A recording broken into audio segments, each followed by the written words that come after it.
ખરેખર આ બધું ચેકિંગ માટે વિજિલન્સ ડિપાર્ટમેન્ટ દ્વારા પણ વારે ઘડીએ જવું પડે છે.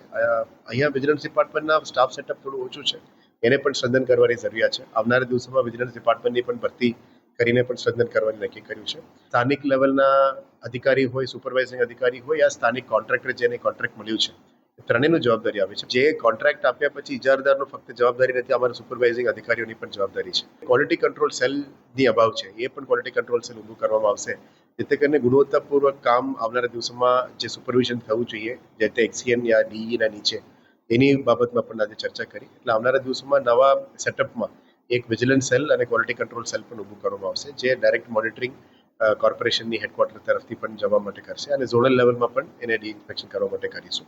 તમામને સેન્સિટાઇઝ કરવાનું પણ કીધું છે, આજે પણ ચર્ચા કરી છે.